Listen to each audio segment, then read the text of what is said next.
আসলে ডিম এমন একটা জিনিস যেভাবেই খায় না কেন ছোট বড় সবাই পছন্দ করে।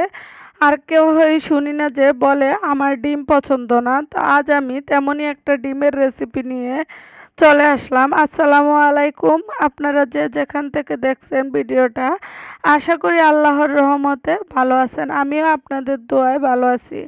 তো আমি ডিম আজকে ভুনা করব, তার জন্য আমি 5টা ডিম সিদ্ধ করে নিলাম। নিয়ে এখন আমি এটাকে ভালোভাবে ছিলে নিচ্ছি। ছিলে নিয়ে একটু কেচে নিব যে ভিতরে মশলাগুলা ঢুকে আর সিদ্ধ হওয়ার সময় না ফুটে।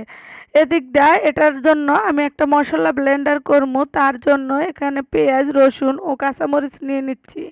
নিয়ে ব্লেন্ডার করে নিয়ে আসছি। এখানে চুলাতে আমি একটা কড়াই বসিয়ে দিচ্ছি। কড়াইতে আমি ডিমগুলা একে একে দিয়ে দিচ্ছি। এখন সামান্য একটু লবণ ও হলুদ দিয়ে ভালোভাবে ডিমটাকে আমি ভেজে নিচ্ছি, লাল করে ভেজে উঠিয়ে নিচ্ছি। তা আপনারা যে যেখান থেকে ভিডিওটা দেখছেন, আশা করি আল্লাহর রহমতে ভালো আছেন এবং অনেক অনেক ধন্যবাদ।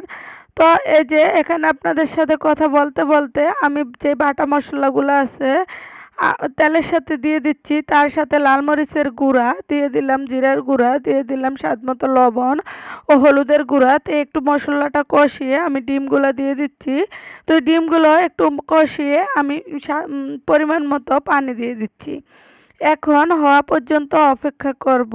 আর আপনারা যে যেখান থেকে দেখছেন, অনেক অনেক ধন্যবাদ। অনেকে দেখছেন, লাইক কমেন্ট এবং সাপোর্ট করেন না। আশা করি সবাই লাইক কমেন্ট সাপোর্ট করবেন। আল্লাহ হাফেজ।